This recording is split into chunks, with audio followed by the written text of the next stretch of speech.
The device inside Nancy Guthrie's chest has been running continuously for over 90 days. Every beat logged. Every spike recorded. Every moment of fear, every period of stillness, every physiological change her body has experienced since the night she disappeared. All of it stored in a piece of medical hardware the size of a small matchbox, sitting somewhere out there in the dark, still counting. The FBI knows what that data contains.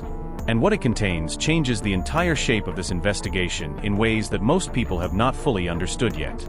Here is what the FBI's forensic cardiac specialists found. And here is why it matters more than anything else that has emerged in this case.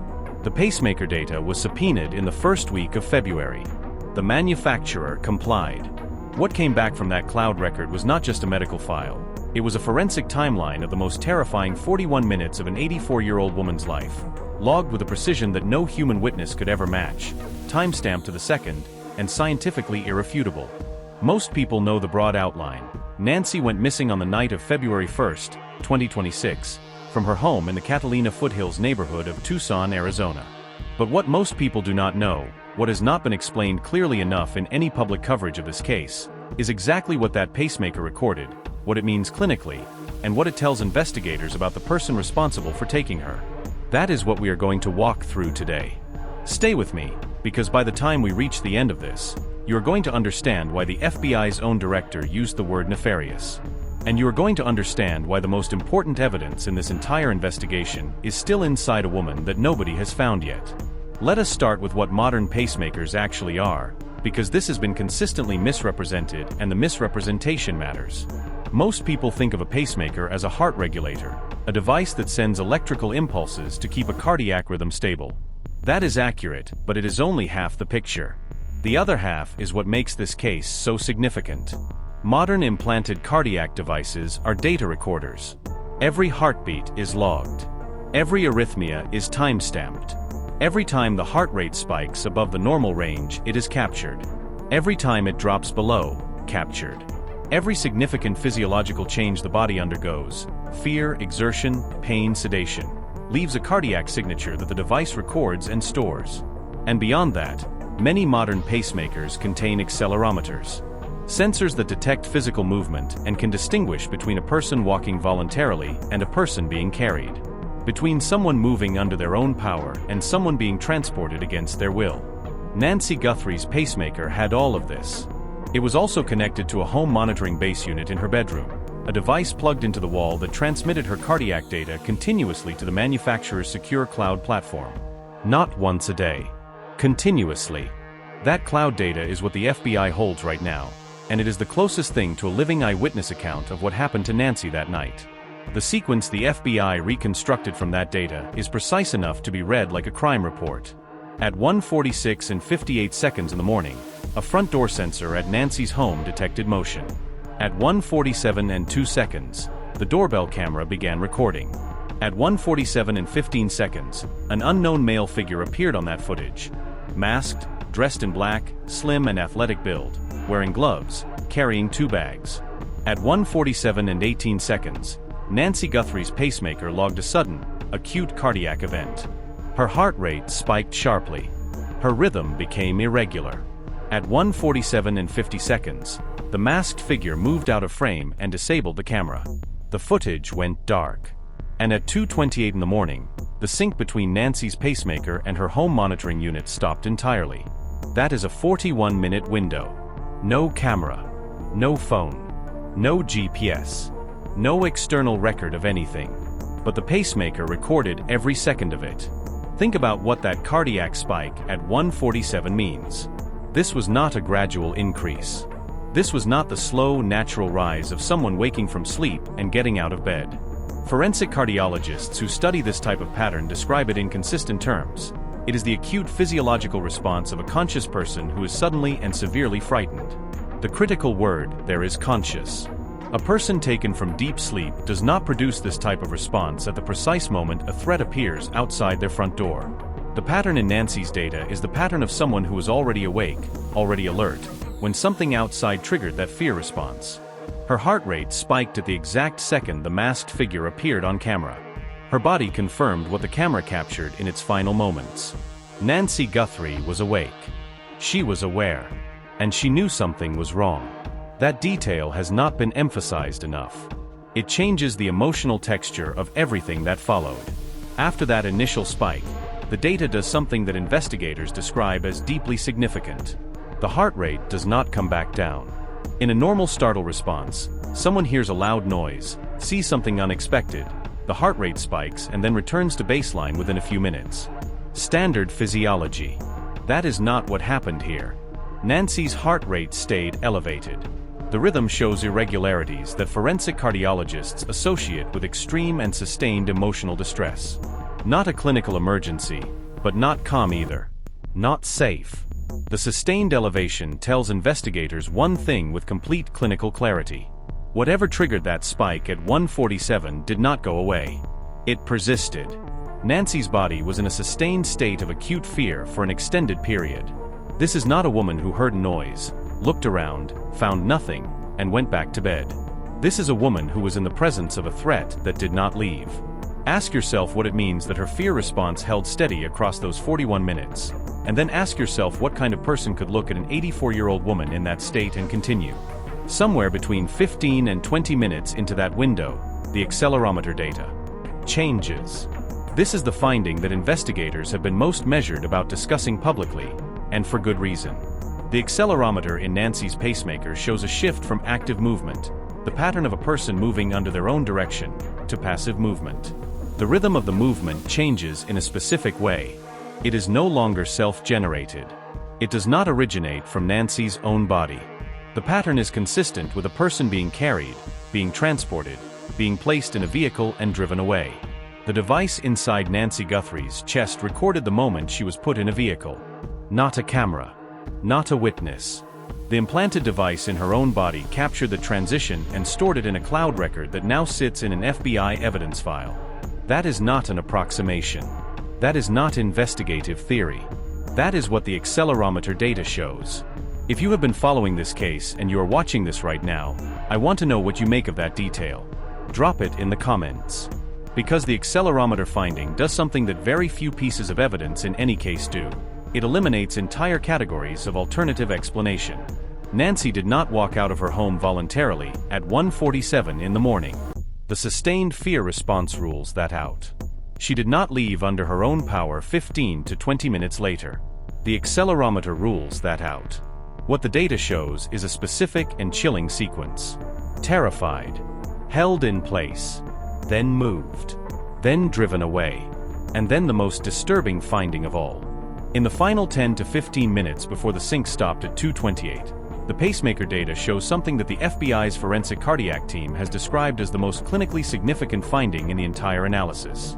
The natural beat-to-beat variation that a functioning conscious heart maintains, what cardiologists call heart rate variability, begins to decrease significantly. Decreased heart rate variability in this specific context has a precise clinical meaning. It is the cardiac pattern associated with the suppression of the central nervous system's normal regulatory influence. It is what a heart does when consciousness is being altered, when someone has been given a substance that affects their awareness. The clinical interpretation of what the pacemaker shows in those final minutes before the signal dropped is pharmacological sedation. Someone administered a sedating compound to Nancy Guthrie. Possibly injected. Possibly inhaled. But something was given to an 84-year-old woman, deliberately, in the back of a vehicle in the middle of the night, and her own pacemaker recorded the cardiac signature of what that substance did to her body. Stay with me, because this is where the investigation pivots in a direction that cannot be ignored. Medical-grade sedating compounds that produce this type of rapid-onset cardiac signature are not available over a pharmacy counter. They require a procurement trail, a prescription history, a clinical or hospital connection, or a black market source that itself leaves traces. Either way, there is a path that leads back to someone. And the FBI is following that path right now, because the specific cardiac signature of the sedation pattern in Nancy's data narrows the range of compounds that could have produced it. Narrowing the compound narrows the list of people who could have obtained it. And narrowing that list brings investigators significantly closer to a name. The person who brought those sedatives to Nancy Guthrie's home that night did not stumble onto them by accident. They acquired them deliberately in advance, as part of a plan that required their use. That is not improvisation. That is operational preparation. And operational preparation of that level does not happen without significant time, intent, and a very specific target in mind. Now let us address the moment that most people misunderstood, because the misreporting around it cost this case real credibility in public discourse. At 2:28 in the morning, the sync between Nancy's pacemaker and her bedroom monitoring unit stopped. For weeks after that timeline became public, multiple media outlets reported that Nancy's pacemaker stopped at 2:28. That Nancy's heart stopped. That the data suggested she had died. That is not what happened. The sync stopped. The wireless connection between the pacemaker and the base unit was broken. The most likely explanation, based on everything the accelerometer data tells us about vehicle movement in the preceding minutes, is that Nancy had been driven far enough from her home that the monitoring unit could no longer reach her pacemaker signal. That device has a Bluetooth range of approximately 15 to 30 feet under ideal conditions. A vehicle moving through the Catalina foothills at 2 in the morning would break that connection within minutes of leaving the neighborhood.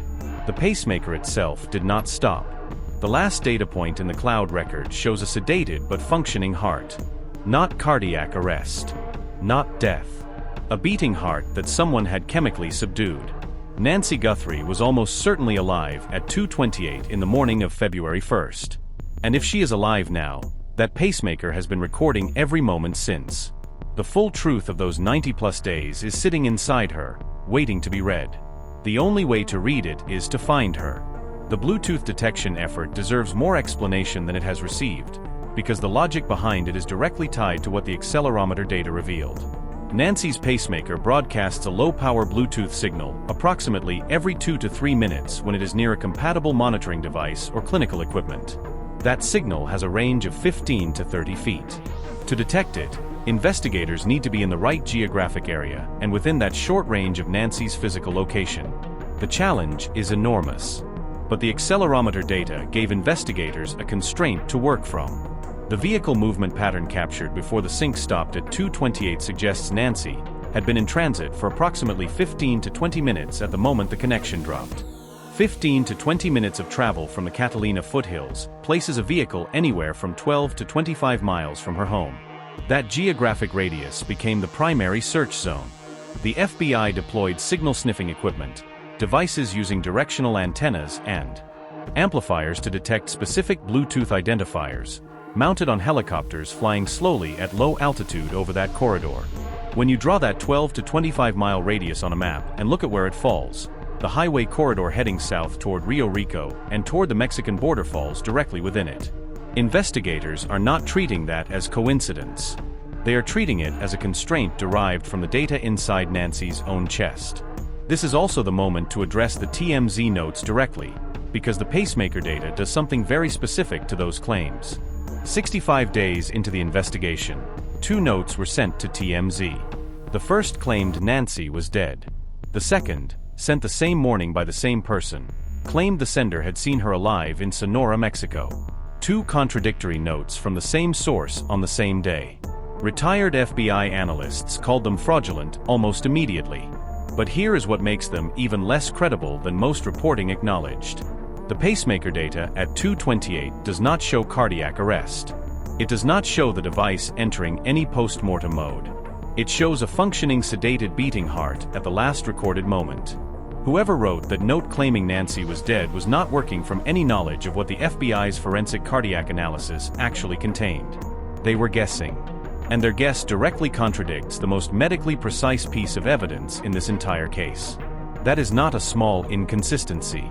That is the kind of inconsistency that investigators pay close attention to, because it tells you something about what the note writer does and does not know. The DNA evidence adds another layer that the pacemaker data alone cannot provide, and the 2 threads together form something much more powerful than either one on its own. The FBI confirmed that biological material recovered from Nancy's home, specifically a rootless hair sample and material from a bedsheet, was sent to the laboratory at Quantico, Virginia, and processed in partnership with Astria Forensics, a California-based laboratory specializing in low copy number and touch DNA analysis.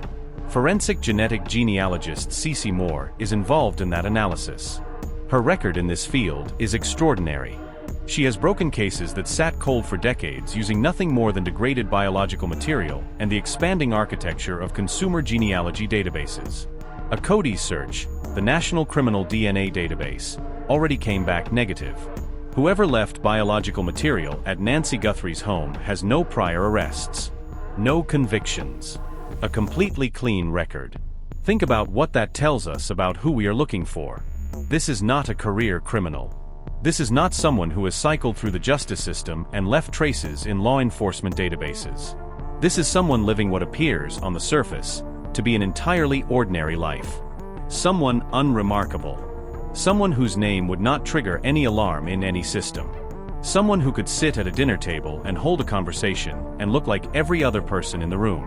If you believe this case deserves more attention, if you think the public should understand what this pacemaker data actually contains and what it means, please share this video. Every person who watches is another person who might have a piece of information they do not know matters yet. This story needs to reach the right eyes.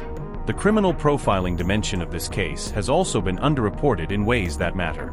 3 of the most credentialed behavioral analysts in the country, Doctor and Burgess, whose foundational work with the FBI shaped the methodology behind criminal profiling as a discipline, Dr. Gary Bricatto of Boston College, and criminologist Dr. Casey Jordan, independently reached the same conclusion about the figure captured on the doorbell camera.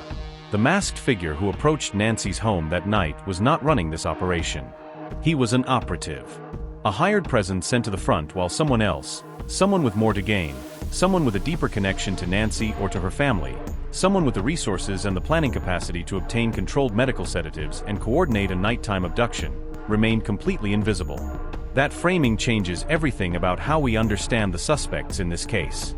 Because if the person at the door is the hired hand, then the person who hired him is someone in a position of trust. Someone who knew Nancy's home. Someone who knew her routine. Someone who knew the camera system well enough to send a person equipped to disable it. Someone who knew that Nancy would be home alone that night after her daughter Annie drove her back from dinner. The behavioral indicators that profilers highlight in cases like this are specific, and they are worth naming. This was not a crime of opportunity. Opportunity crimes do not include pre-obtained medical sedatives. They do not include tactical knowledge of a residential camera system. They do not include 2 bags packed for an operation and gloves worn from the moment of approach. Every element of what the pacemaker data, the camera footage, and the physical evidence reveal points to a person, or people, who spent significant time planning this, who thought about what could go wrong, who prepared for contingencies, and who, despite all of that preparation, left biological material at the scene. That is the contradiction that investigators are pulling on right now. Someone who was careful enough to disable a camera and bring gloves and pre-obtain sedatives was not careful enough in at least one moment. And that moment may be what breaks this case open. There have been institutional failures in this investigation, and they need to be named honestly, because naming them is not about blame. It is about understanding why a case with this much forensic evidence is still unsolved after 90 days. The DNA evidence was initially sent to a state-level laboratory rather than directly to Quantico, even though FBI Director Kash Patel had a fixed-wing aircraft on the ground in Tucson that night ready to transport it.